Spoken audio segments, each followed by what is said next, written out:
are set. Oh, my stars! And he scores! An impossible goal! That is something spectacular. That is special. Nice move! Another nice move! Cut in front of him there. He scored! You see that? What a goal! It doesn't get any better than this! And welcome to NHL Tonight. There is no offseason. Maybe there aren't games going on, but a lot going on in the world that is NHL hockey. Tony Loppin alongside Kevin Weeks. We're never, ever going to see any downtime. Not in this era. No. No way. Of course not. A year ago exactly, the Chicago Blackhawks won the Stanley Cup. Interesting. The Tampa Bay Lightning. Yes. The Hawks were busy today in a much different way, making a move. This is a trade that a lot of people thought might come. Brian Bickell's contract, much discussed. Teuvo Teravainen, one of the most promising prospects in hockey, the 21-year-old Finn, headed to the Canes. Ron Francis, the GM of the Hurricanes, joined NHL Live to discuss the move. Well, I've just had conversations with Stan Bowman over the last little while, and unfortunately for Stan, the situation, I guess it's good. On one hand, you get so many good players that you have to move some things out to make room, but in order to make some room, he had to move some stuff out, and we were able to get Brian Bickell and Teuvo Teravainen in the deal. Ron, where do you see Teravainen fitting in? I mean, you've got a very good young defense corps that proved to be very worthy in the National Hockey League this past season, but where do you see Teravainen and Bickell fitting into your lineup, with Bickell kind of being in and out of the National Hockey League last year? Well, I think for us, we played most of the season with 9 or 10 guys at times that were 23 or younger in our lineup. So, we're adding another good young piece in Teuvo. So, for us, the beauty is he can play left wing, center, and right wing. We'll see where things go over the next couple of months as far as what our lineup looks like when we start the season. But it's good to have that flexibility. But we certainly think he has the talent and skill to play in our top 6. And Ron, what do you see in Brian Bickell, who had a tough year last season? What are you getting there? Well, one thing we talked about was adding some size to our lineup. This is a big body. He can skate. He has some skill. He showed in the past that he's capable of playing with good players. So we're hoping that the change of scenery and the fresh start for him in the last year of his contract, he's motivated and excited to be here and ready to play hockey, and we can get back to the level he was at a few years ago. Ron, as Dave mentioned, you guys are loaded with great young defensemen. As you get closer here to the draft, will the emphasis continue to be scoring and forwards? Well, I think with this deal, it probably prior to it, that might have been more our focus on that. But with getting Teuvo now and the possibility of Sebastian Aho joining our lineup in the fall as well, it's a couple more skilled guys that we think can either score for us or help create more goals for us. So it takes a little bit of pressure off as we head into the draft here and making sure we just get the best fit at the right time for us moving forward. So here are the details. Brian Bickell, a $4 million cap hit. He'll be a UFA after next season. Remember, he split time between Chicago and the AHL Rockford franchise. Teravainen, the promising talent, coming at a very reasonable price. For the Hawks, they get 2 picks back, the 50th overall at the draft in Buffalo, and then in 2017, a 3rd-round pick. Weeksy, your immediate reaction when you heard about the move? I think this is a great move for both teams. Looking at it from the Caniacs' point of view, I really look at what they were able to do with this deal. Smart move by Ronnie Francis. He's able to get in a young player in Teuvo Teravainen who has tons of upside and tremendous skill. He can play all forward positions, extremely talented, thinks the game really well, and I certainly think has a very, very bright future in the league. Sky's the limit for me when you're talking about Teuvo Teravainen. He was able to play in a lot of different situations and different roles on a Stanley Cup winning team, and dare I say, the most successful franchise we've seen, a dynasty in the Cap era. I just think that he's going to fit in nicely with that young group. His points weren't where you'd like them to be, but keep in mind, in playing in Chicago, there's so much depth as well. I think he's going to have more of an opportunity to be an impact player on the offensive side of things, coming under Bill Peters in Carolina, meshing with that young group. The outstanding scoring ability that we know from Skinner. Of course, he's been outstanding, especially this year. But then you also look at Rask and Lindholm and some of the other Nordstrom and just some of the other young players that they have up front. And to me, he fits perfectly with what they're trying to do. And take a look on the board. He's the youngest of all those aforementioned players. So I think this is really in line with the blueprint for the Carolina Hurricanes in terms of how they're rebuilding their team. And we know Bill Peters has done a masterful job there. When we look at the forwards that this team is projected to have at the start of next season, it looks promising. It does. A lot of skill and certainly a lot of speed and pace. They are a young team. They think the game exceptionally well. There was much better commitment to playing in all three zones. And you look at how hot they got down the stretch. They weren't that far out of a playoff spot. They played meaningful games down the stretch.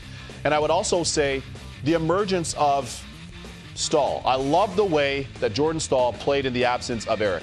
He elevated his game. I don't know if he's a true one, but I can tell you something. He's a winner. He does everything exceptionally well.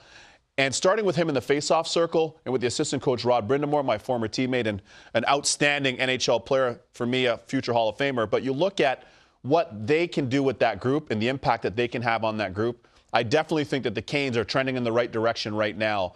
And this was a really, really wise move by Ron Francis. Later in the show, we're going to redraft the top of the 2007 draft. You were just talking about Jordan Stahl, 2006 rather. Mm-hmm. You were talking about Jordan Stahl. I think about this team, the Carolina Hurricanes, and where they are.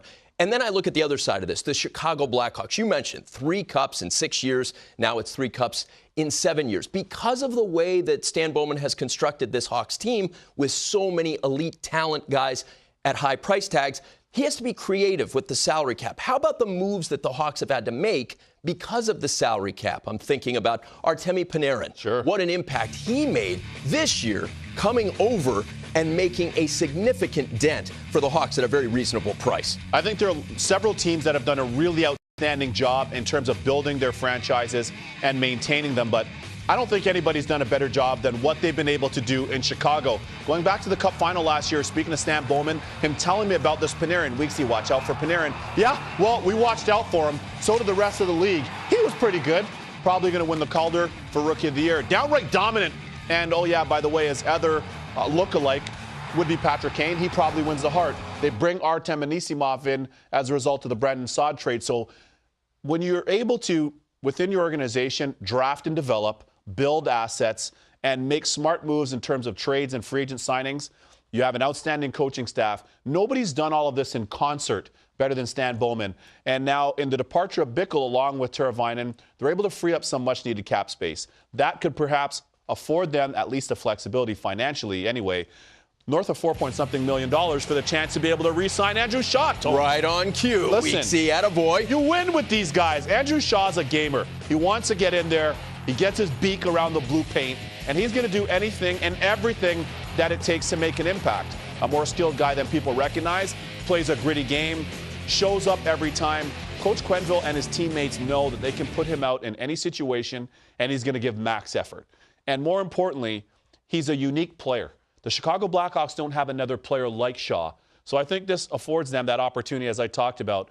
Give them some flexibility. They can get him under contract, have him re-sign. He's a part of that core, and he's one of the younger pieces to that core out of their core players, I might add as well. But certainly an identity guy, to your point, 100%. heading a puck in the 2015 Yes. run to the Cup, and then being like, why doesn't that count? Yeah. Shaw, you're unforgettable. Beauty. How about when we think about assets, as you just pointed out, the value of draft picks, which this Hawks team has draft picks, and for that matter, so do the Canes. This time of the year, that's significant as we look at 8 draft picks for the Hawks to use, particularly when you consider the big ticket items like Kane and Taves at both over $10 million a year.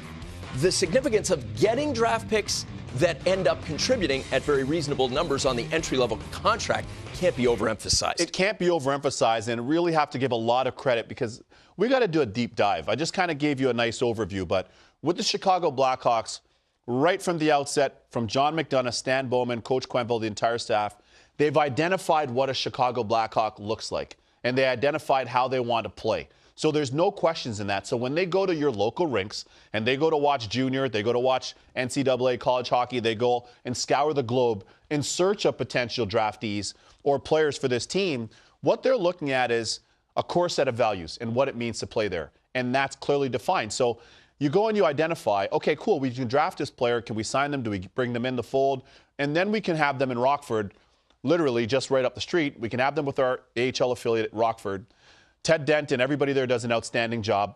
And they can help to develop those assets. And whether those assets end up playing for the Blackhawks and or they're able to use them as trade chips and movable pieces, either way, that's proper asset management. They've done an outstanding job of creating that pipeline, so to speak, and really putting that emphasis on development. You know, one thing people don't talk about, they hired, and you go back to them winning the Stanley Cup last year, they hired Yannick Perreault as a face-off coach. And having played against Yannick Perreault, he was a face-off ace. But they've had power skating instructors, you name it, every resource available to every one of those young players to help them become the best player that they can be. So there's no real surprise when you see the success that they've had. And as you mentioned, 3 cups in 7 years, it kind of speaks for itself. And the Hawks made another deal. Richard Panik back for another year. Like that. Another of the Leafs that exited Toronto as part of that late season exodus. He came over to Chicago and made a significant impression. What do you think of this move? Well, I think in Panik now, in the departure of Teravainen, you have Panik, who also is a skilled player. He can play a 200-foot game, a little more physical than people recognize. And I think Chicago potentially is a really good fit for him. You look at his skill, you look at his talent, his ability. I think all those things really mesh, and his ability to skate. He's also a very versatile piece. And that's one thing people don't talk about when they talk about the Hawks. Versatility. Sure. Players being able to play, being versatile, play different positions, different roles, different situations, and interchangeable parts. So I think Richard Panik kind of fits into Chicago within that philosophy. I like that move. Stan Bowman's on top of his game once again. As we mentioned, the Hawks a year ago exactly won the Cup. We know about the team that won the Cup this year. They were busy today riding around and celebrating. In Pittsburgh, it was parade time for the champions. Stanley Cup winning Pittsburgh Penguins. We focus on their parade next.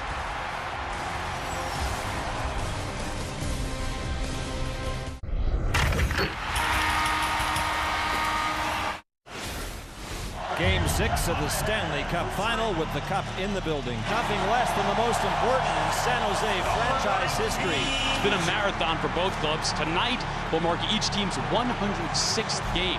If Pittsburgh wins, they'll hoist the cup. If San Jose emerges, they'll meet up for number 107. Whipped it across to Dumoulin. Waits. Fires. Score! And it's 1-0. Right back at it. Right back at it here. Come on, boys. Play in their edge. Let's go. And they must play at center. Laid right back across, and here's Couture. Save, score! Our period here. Our period. So Shears goes and hunts that puck. He banks it back to me. They're going to the net. Huh? They're going to the net. Oh? Yeah. Threw it in front. Hornqvist is there in the battle. Crosby to Letang. He shoots. He scores. It's Letang. It's 2-1. Let's go. Let's go. Let's go, baby. Get some ice. Get some speed. Sent back out now to Hornqvist. Hornqvist with the net empty. He scores. Yeah. Hey, hey, hey. Stay with us. Don't tag his neck. You gotta play here. Knocked down in front, picked up by Crosby. Lobbed down the ice. And the Pittsburgh Penguins have won the Stanley Cup.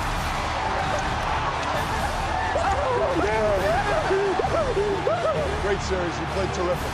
Congrats, man. Good year. Hell yeah. Congrats, man. Great series. Played unbelievable. Thank you. You coached pretty good, too. Thanks, Coach. That away, Colby. Woo! Pittsburgh Penguins have won the 2016 Stanley Cup. And when you win the Cup, you get to do this. Riding around Pittsburgh to the screaming and yelling of all the fans. Clean shaven, the Pens had plenty to say as they celebrated their 2016 Cup. It means a lot. This is exactly how I remembered it. I think it's even bigger this time, but you guys are what make it so special to play here. It's a special town. Obviously, this group of guys, we wanted it bad. We were disappointed in Game 5. We didn't get it done. It wasn't a happy plane going to San Jose, but we knew we had to get it back here. So thanks very much for all your support. It's been an incredible run, and we're happy to be back in Pittsburgh.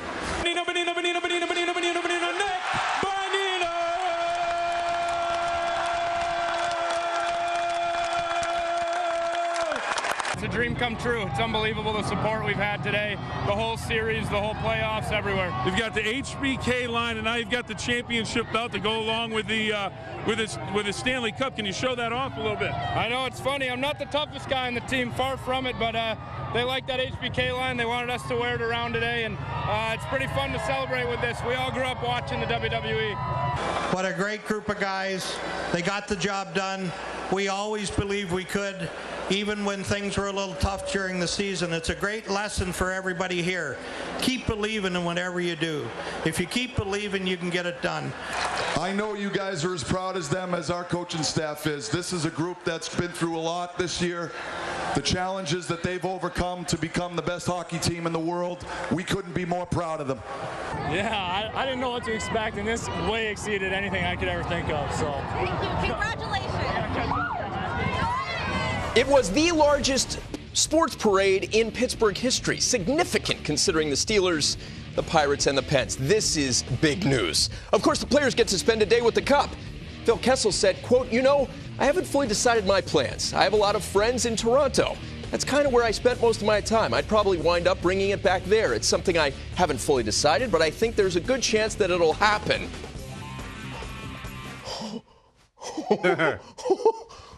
That's a bombshell. That's Dr. Phil. Can you imagine? Doctor. Yeah, I can. Hey, listen, I'm fortunate enough to live in two great countries, Canada and the U.S. Toronto's my hometown. Let me tell you, hey, he played in Toronto for a long time. He grew up there. You guys thought I was joking when I was talking about it. I told you guys when we were there at Cup Final. If I were Phil, I would bring it to T.O. He played his longest tenure in his NHL career there. He's had some ups and downs there. Scored a lot of big goals. He was harshly criticized there. Well, you want me to get real. Yes. Now it's time to get real. Please. Some of it justified, a lot of it exaggerated, a lot of it too far. Unfortunately, a lot of it was personalized. Cruel. And very cruel. And people were, you look at it, some of it was very vile. And some of the criticisms that they had of him. And I think in doing that, he's handled himself exceptionally well. Yes, he has. And again, as somebody that's a Toronto native, there have been a lot of athletes that have played in Toronto in different sports that have played there and not wanted to stay, not want to sign extensions, not want to remain a part of the solution, not want to continue to extend their careers there, be it a Vince Carter, be it a Tracy McGrady. Who knows what happens with Jose Bautista and the Jays. I can go on and on. Phil Kessel wanted to stay there. Mm-hmm. He signed an extension to be there. He wanted to be there. Essentially, they decided that they wanted to move him out.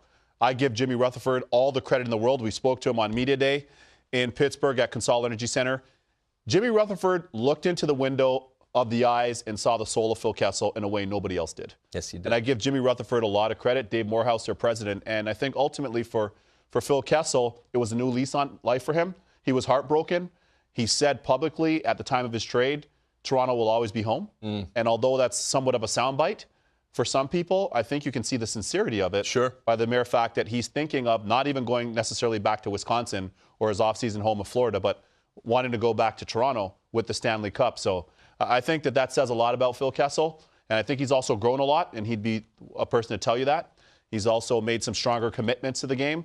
But I'm going to tell you right now, on a nice sheet, and we were there, and on a nice sheet that had Brent Burns, Joe Thornton, Pavelski, Sid, Malkin, that HBK line, they're still looking for answers. And the most lethal offensive man in that series was Phil Kessel. The leading playoff scorer on a team that won the Cup. Incredible. Amazing. It's incredible. So it really was a turn of events for him and a pivot point. And I think this should serve as caution to a lot of people out there. And it's really, you have to be very careful when you're trying to characterize players and people. Because a lot of times people run with narratives, and they're not really as objective as they can or need to be, and as much as we should be based on proper journalistic integrity. I don't feel like everybody approaches it that way. And they'll get on a bandwagon in terms of, well, he said this, so this is what it is. Well, they said that, so this is who this kid is, or who the player is, or who the person is. And quite often, that's not always the case. So good for Phil Kessel. I give him a lot of credit. He's come a long way. I know him from Toronto. This is a guy that's come a really, really long way. And more importantly, him and his teammates are drinking some fine beverages of choice out of the Stanley Cup right now. They deserve to celebrate. They certainly do. A valid point. There was a celebration of the life of Mr. Hockey in Detroit as the funeral took place today. for the legendary Gordie Howe, the Howe family there, and it was a very emotional event. Tuesday at Joe Louis Arena, hockey fans and legends remembered Gordie Howe as the greatest ever to play the game. Wednesday, here at the Cathedral of the Most Blessed Sacrament in Detroit, Howe's family and close friends remembered Mr. Hockey, the man. Dr. Murray Howe, Howe's youngest son and a radiologist in Toledo, gave a beautiful 27-minute eulogy that celebrated his father's humor, kindness, warmth, humility, and ease with people. Dr. Howe described how his father would, for the same people who described him as their hero, hold open doors and shake hands. Mr. Hockey left the world with no, the least of my brothers that you have done to me. Mr. Hockey loved God through the way that he loved everyone. I asked my dad a few years ago what he would like me to say at his funeral. He said, "Say this, finally, the end of the third period." Then he added, "I hope there's a good hockey team in heaven." Dad, all I can say is, once you join the team, they won't just be good. They will be great. So here we are. We're in church. So I thought we need to talk about the Lord. No disrespect, but let's talk about Lord Stanley first. Okay, so we've got Lord Stanley here. And here we go. Mr. Hockey led Detroit to 4 Stanley Cup championships, as well as to first place in the regular season play for 7 consecutive years, a feat never equaled in NHL history. Gordie Howe is hockey royalty, and the gathering here reflected that. NHL Commissioner Gary Bettman was here, along with Deputy Commissioner Bill Daley. Detroit Mayor Mike Duggan was here, along with Michigan Governor Rick Snyder. Wayne Gretzky spoke, as he has many times this week, about how not only did he meet his idol, but he had the honor of becoming Gordie Howe's friend.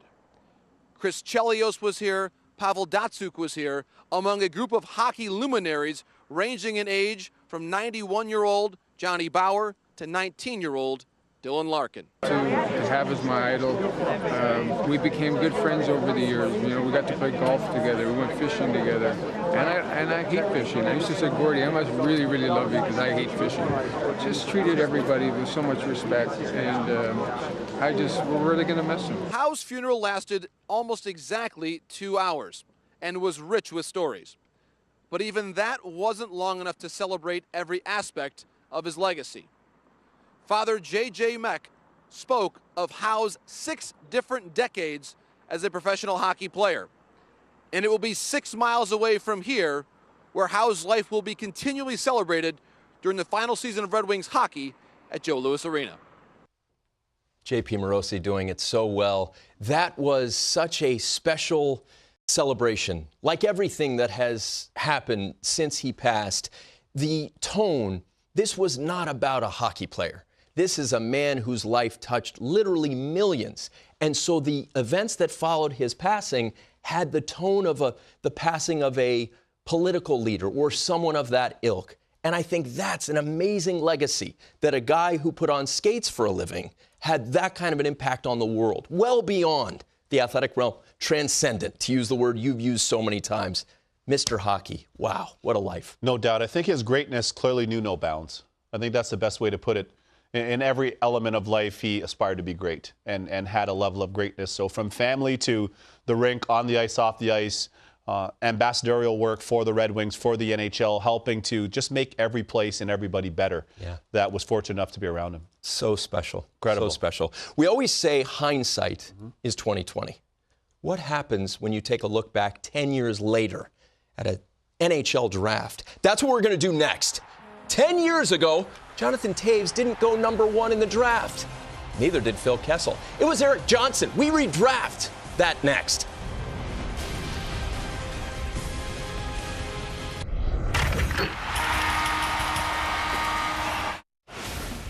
Welcome back to NHL Tonight. We are looking forward to next Friday night. NHL Network's coverage of the 2016 NHL Draft.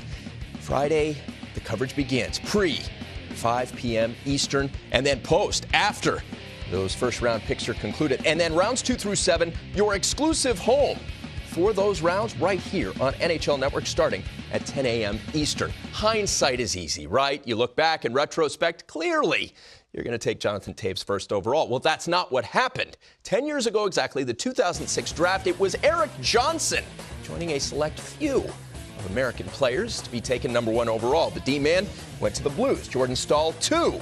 Jonathan Toews and Nick Backstrom, 3 and 4. They remain with their teams. Kyle Oposo, the only other pick out of the top 10 to still be with the team that drafted him, although that's not going to last long, it doesn't appear. So Weeksy, as we look at this draft now, 10 years down the road, and we give you the chance to redraft it, I have a sense I know where you're going with the number 1 overall pick. Yeah. Is it Chicago? Yeah. Cool. Then you got me. Yes. Yeah, Jonathan Toews with the number 1 overall pick. I'd select Jonathan Toews. Are you kidding me?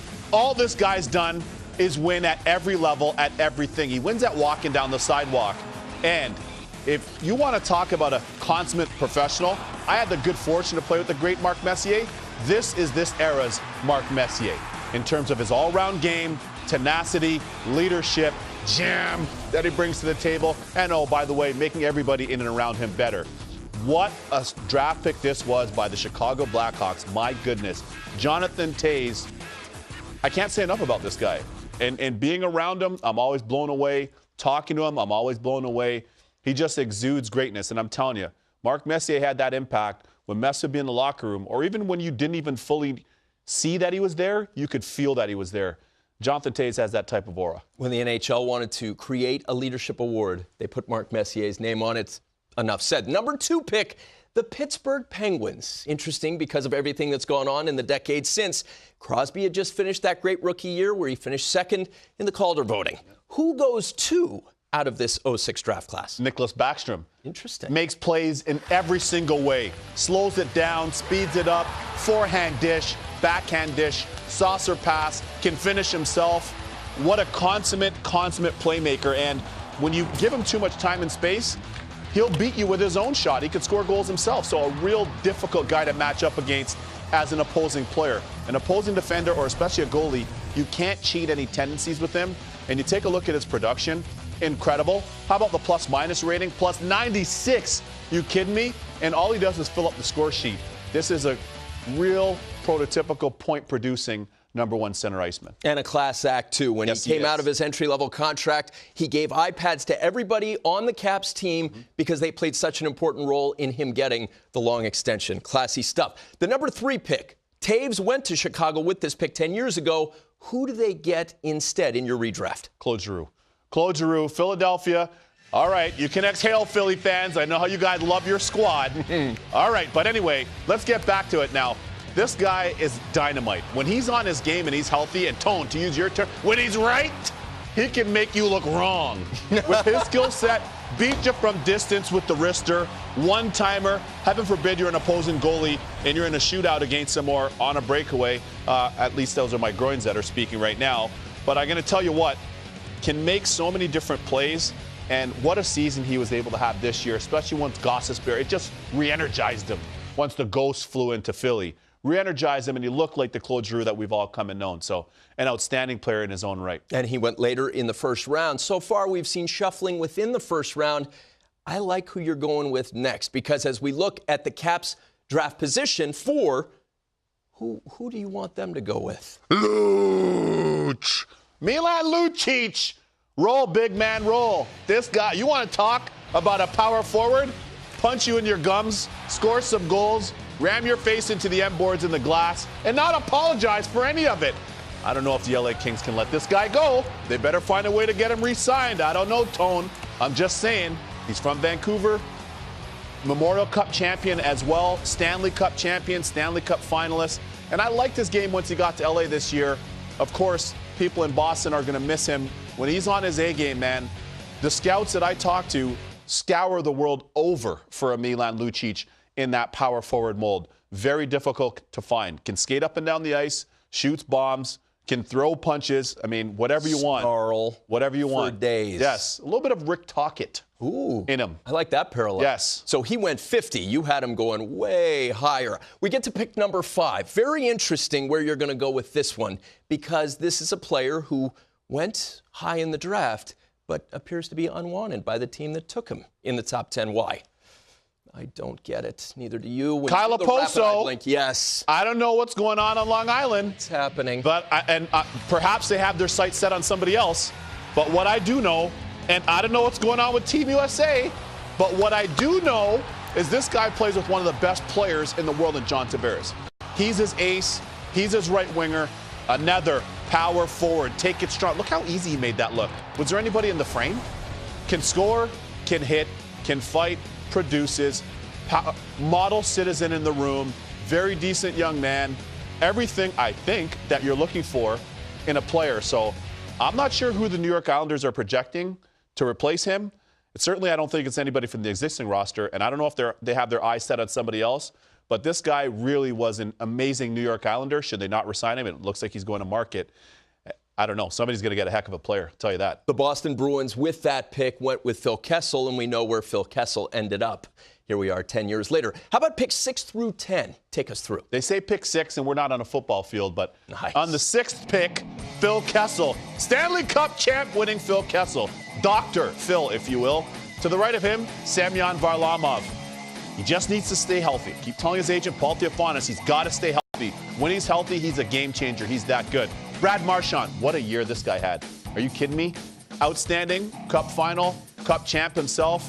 Will be playing for Team Canada at the World Cup of Hockey this September.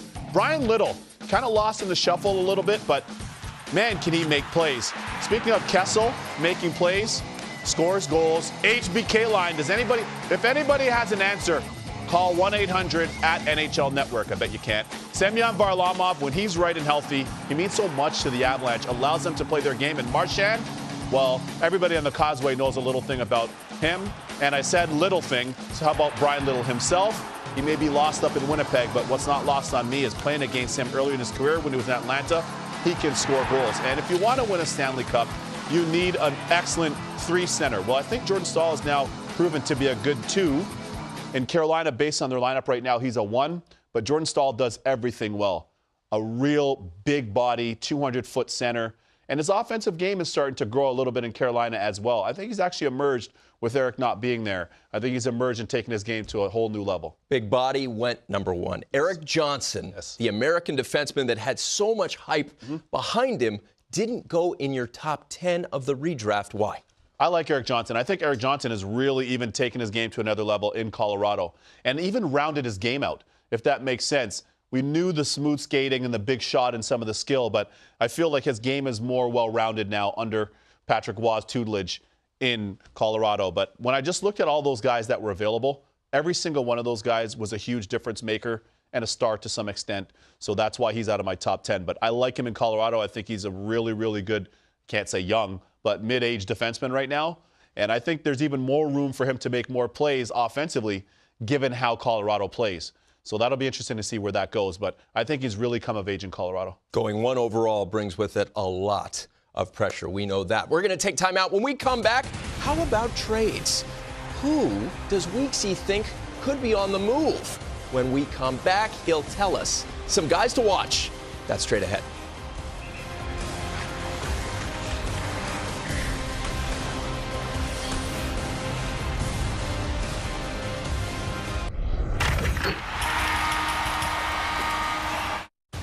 Welcome back to NHL Tonight. A deal in the National Hockey League. Brian Bickle leaving the Chicago Blackhawks and Teuvo Teravainen as well.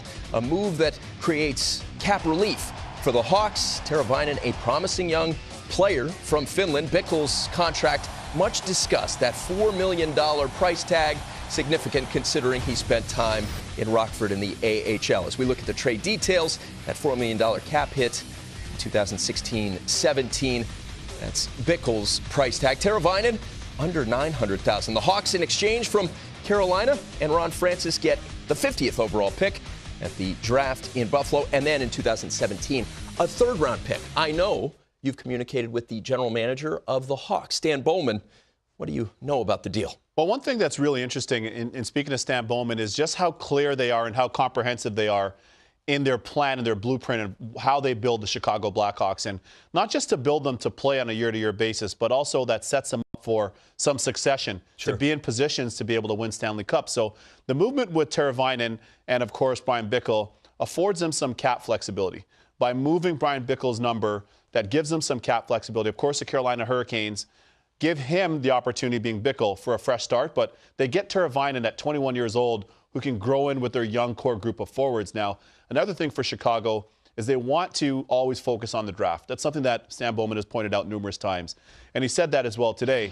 They're really focusing on their draft and having that excellent amount of draft picks that can afford them the opportunity to build through the draft. If you really do think about the Chicago Blackhawks, for the most part, almost all of their core players were draftees.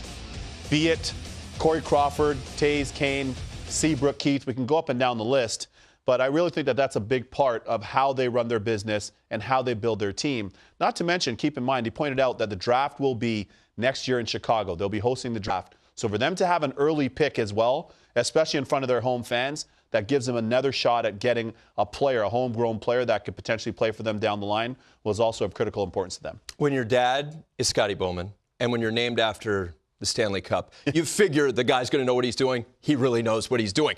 We keep mentioning the draft. The number 1 overall pick in the 2002 draft, Rick Nash, has been a player that a lot of people have talked about as potentially being tradable for the New York Rangers. How about him at this time of year and why you think he might be on the move? Well, I think in the case of Rick Nash, make no mistake about it, he's run numbers. We spoke about this in our pre-production meeting. This is somebody that I know going back to him playing in the same minor hockey organization in Toronto growing up. And Rick Nash has always been somebody that can fill the score sheet, make plays, a real unique offensive package, especially when he's on his game, and taking the puck to the middle the way he has here, playing to his size, playing to his strength, playing to his reach. He's been an all-star. There are a lot of things that he can do, but if the New York Rangers want to get younger and they want to get faster, to me their most tradable chip is Rick Nash. And I'm sure that Jeff Gorton and the entire brain trust for the Rangers look at that and say, hey, listen, our game when we were at our best was a speed game. Carl Hagelin was a big part of that speed game. In order for us to get younger and faster, who can we move? Maybe it looks like Rick Nash. So they're testing the waters. Obviously, there have been a lot of calls for Rick Nash. I look at the St. Louis Blues as a potential fit. Perhaps Vancouver is a potential fit, but I think a lot of it for Rick Nash is going to be him going to a place where maybe there's a little less pressure and maybe there's the opportunity for him to play to his strengths and play to his true offensive potential. I don't think he really hit his full stride the way he's 110% capable here in New York. Really character guy, very well liked by all his teammates, really respectable. I've known him a long time, but I think for the Rangers and Rick Nash, if they're able to move him, I think it could be beneficial for both parties. You mentioned the Blues as a possible trade fit for him. How about Kevin Shattenkirk? Shat Deuces, you got a team coming off their first conference final in 15 years. What's the sense about wanting to disturb that? I don't get it. I don't get it either because I think the St. Louis Blues have one of the best blue lines and the deep blue lines in all the NHL. Make no mistake from Parayko, Pietrangelo, Bouwmeester, Shattenkirk, Edmondson, Gunnarsson as your 7. That's a nice 7 and a nice luxury item to have. So I think in the case of Kevin Shattenkirk, a New York native, New York State native as well, just from around the New York area, New Rochelle if I'm not mistaken, he makes plays, and I like his game. People think that he leaves them wanting a little bit more on the defensive side, which I understand. But not every defenseman that can make plays is going to have to be a shutdown guy. That's why they're called shutdown guys. And then you have some guys that are more 50-50, as David Poyle told me, like a Roman Josi, who could fill the score sheet, but he can also defend as well as he can fill the score sheet. But I think for Shattenkirk, really skilled, skates the puck well, competes. I know that he's on the radar of some teams, and there seems to be some appetite for St. Louis to potentially want to move him as well. Whoever gets him, I think, is going to have the opportunity to get somebody that could certainly help their power play and help their offensive game and that offensive production. Around the trade deadline, you felt almost certain that there would be an appetite for Scotty Hartnell. Yeah. Certainly, he brings a lot to the table. What about now? With the Columbus Blue Jackets and Hartnell, what do you see? Listen, Hartnell's always been a guy that's been really good with the younger players. And Scotty Hartnell's a gamer. He comes to play. He's going to score from within 15 feet of the net, and he's going to do it all the time because he's willing to pay the price. Now, if I'm Columbus, for whatever reason, things went sour with Columbus. They scratched him. They limited some of his minutes. I'm not sure as to really why, but I'm going to tell you this right now. If I'm the Philadelphia Flyers and I've got Wayne Simmons, who next to Corey Perry and Joe Pavelski is the best, say third best net front man in the league, I'm going to go and reacquire an original Philadelphia Flyer that really played there for a good part of his career. We know he started with the Nashville Predators, but he's a prototypical Philadelphia Flyer, and they don't necessarily have to play the fastest game. They're faster with Gostisbehere now, and they have some good young players coming, and Provorov could be in on the back end as well. But in Hartnell, when they were at their best, they would run both Simmons and Hartnell as a low option and then a little bit higher up for a double deflection, whatever you name. A lot of rebounds, sandpaper. a lot of sandpaper on their power play. So now think about this.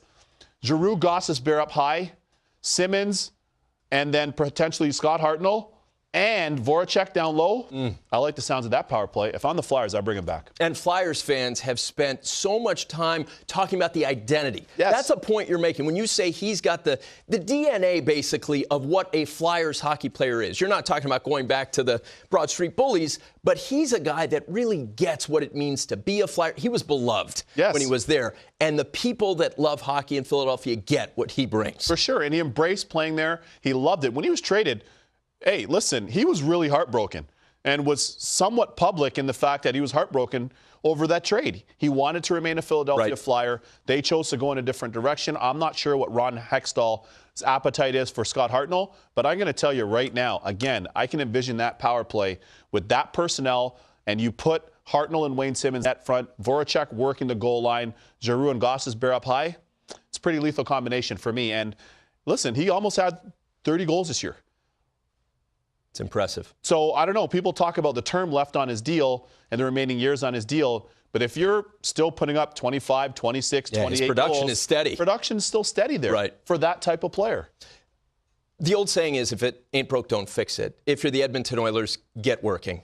You need to fix it, right? Yeah. 10 straight years out of the playoffs. Yeah, you need we to fix look at 4 possible trade candidates for Edmonton. Taylor Hall, Eberle, Ryan Nugent-Hopkins, Neil Yakupov. Who do you see here that you could not only move, but you could get a good return on if you're Peter Chiarelli? Well, I think of all those players on that list, I don't think Neil Yakupov's going to net them the return that they'd hope for, especially given the fact that he was a 1 overall. So I think you look at a guy like Ryan Nugent-Hopkins, because Taylor Hall, to me, is all world right now. And even Jordan Eberle, an outstanding player in his own right, and he was healthy for the most part. I think in the case of Ryan Nugent-Hopkins, I love his game. Silky, smooth, playmaker personified, but he needs to get a lot stronger. And he really needs to commit himself to himself on a physical standpoint. Get stronger. 10 to 15 pounds of muscle, it's not impossible, believe me. I was able to do that as a young player, as a hard gainer. I think for the case of him, his skills and his touch and his talent and how silky he is on the ice, his ability to create offense and make plays, outstanding. And I still think this guy should be an all-star player based on that. But of all those guys on the board, especially considering the fact that Draisaitl is a natural center iceman. Draisaitl ran incredible points, by the way. No kidding. When McDavid went down. Yeah. So you could put Draisaitl back in the middle, and I think that affords them the opportunity and the luxury, really, to be able to trade a Ryan Nugent-Hopkins and get a nice return for him. Leon may go to Bakersfield on vacation, but he's never playing. Oh, no, there. he ain't going back. Again, how about the Tampa Bay Lightning? When you look off in the distance, if you're the Bolts, whoa, the next 2 off seasons, these are big names, huge names. How in the world, I can't balance a checkbook. Help me with this. How do you make the decisions that are going to be necessary to keep the guys you need and pay them what they've earned if you're Steven Stamkos and you're looking at this situation and you're considering where to go? If you're Steve Yzerman, how do you begin to tackle this? Well, first of all, you have some conversation with their great owner, Mr. Vinnick. Jeff Vinnick, because you talked about bouncing the checkbook. So for him, it's going to be a case of, okay, what's our blueprint? What are priorities A, B, C?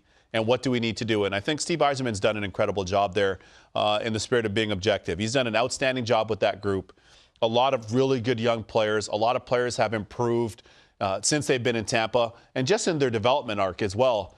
John Cooper and the staff have done outstanding work. They retained their associate coach, their chief assistant, and Rick Bowness. Congrats to him on his extension, well-deserved. But now you start looking at this team and you start looking at the moves. a lot of it is predicated on what happens with Steven Stamkos, and I think a lot of it is predicated on what happens with Ben Bishop. Now, I was in touch with one agent today. The agent did, in fact, confirm to me that they've heard that Ben Bishop's name is in play. But you and I both know how much the Lightning love Ben Bishop, as they should. Yeah. He's been an amazing piece for them and so critical to their success. And I might add, not only does he stop the puck exceptionally well, he's a Vezina nominee, but he also plays it exceptionally well, too. So there's that whole element of, do they keep Ben Bishop? If you keep Ben Bishop, it gives you a better chance of keeping Stamkos. If you're going to keep Stamkos and Stamkos wants to return as an unrestricted free agent, can you keep Ben Bishop? And then you start going down, do you proactively extend Victor Hedman? I think you do. Kucherov around the corner, all the got Killorn, all those other key pieces around the corner. Something's going to have to give. And maybe it comes naturally for them and Stamkos doesn't resign there, which I think would be a huge blow to them and a huge blow to him. Ideally, I think it would be great if he can stay with that franchise, but the dollars have to make sense for him and them. And then the same thing for Ben Bishop. So I think for me, the two things that are linked are the Ben Bishop piece and the Stamkos piece to help them then determine how much money they have going forward. How about Andrei Vasilevsky? With what we saw from him in the Cup final the previous year, then in the playoffs this year, young, yes, same draft year as Matt Murray. Stop me if this sounds familiar, but he appears to be, like Murray, talented and wise beyond his years. Yeah, this guy's mature. I spoke to him last year in the Stanley Cup final. I'm like, Vasi, so you got to go in. He's 20 years old. Vasi, you got to go in. Yeah, but that's my job. My job? What? Playing in the Stanley Cup final as a 20-year-old? You kidding me? And just stepping in United Center? No big deal. So I think that they're really nicely positioned with him. And, of course, Ben Bishop, if he can stay. But Vasilevsky can be an excellent option going forward if it comes to that. A lot of moving parts. Plenty. Lots up in the air. Tough job, Steve Yzerman, but he's capable. Yes, he is. Very good at his job. When we come back, we take on the job of movie maker, the Mighty Ducks. That's the launch point. Get ready. This is going to be fun.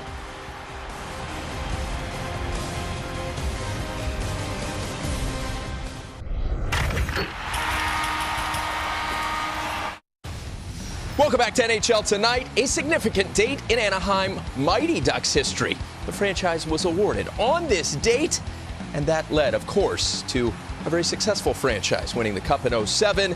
June 15, 1993, they were awarded a franchise. The Mighty Ducks, of course, inspired by the movie with Emilio Estevez's Gordon Bombay. Life imitating art. We saw at the All-Star Game one of the great stories ever. John Scott winning the MVP. And there were rumors of a movie about John Scott. So today, we started to consider how we would cast this movie. Obviously, in the title role, you need an established star, someone with real movie chops. Who do we think? Why not Jack Black, playing John Scott? Lovable, witty, funny. What do you think? I love that. Yes, side by side. That works. Yes. That Rock, works. he showed us he's got the chops to be entertaining in this type of role. Let me move on to the goalie. We see, I knew the goalie had to be a charismatic figure. Jason Bateman. Yeah, Jason Bateman. Witty. Yeah, Jason Bateman, like he's a first baseman. That would be Bateman in English. Don't mind me. But yeah, Jason Bateman, I think that's a good casting there, Tone. I'll tell you what, if you want to go big budget, you got to have an animated character. Corey Perry, Calvin from Calvin and Hobbes.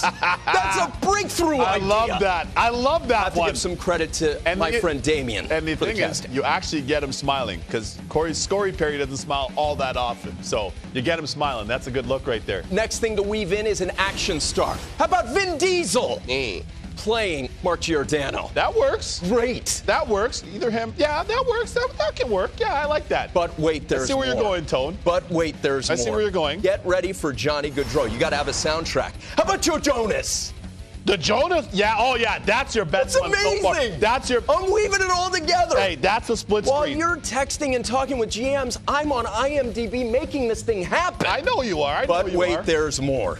Taylor Hall. Brace yourself for the John Scott movie. Chris Pine, Captain Kirk from the Star Trek movie. Sure. You're welcome. Absolutely. Bang. Man, you're on fire. But we're going to finish big. I'm just an accessory. Patrick Kane, remember in the All-Star game they had a little bout, the little fight? Guess who plays Kaner? From Malcolm in the Middle, Frankie Muniz. We haven't seen him in years. That's old school. He's got to welcome the opportunity. That's old school. Yeah, look at Frankie. He's all grown up now. Diminutive stature, but a big star. Plays bigger than the stature. This is big. Yes. I'm really proud of I what love we that. put together. Me too, Toad. Look the at John you. Scott movie. Yeah. I would like to go to the that Oscars was a movie and just walk down the red carpet, even if we're not nominated. Even if the movie's never made. Don't need to be nominated. Just walk down the red carpet. How would you walk down there? I would try and keep it like really. You look stiff already. What's wrong with this guy? You're a real Baxasot doll. He's like, yeah, I'd walk like this. No, relax yourself. Coming to the Oscars. We're coming to the Oscars. Coming to the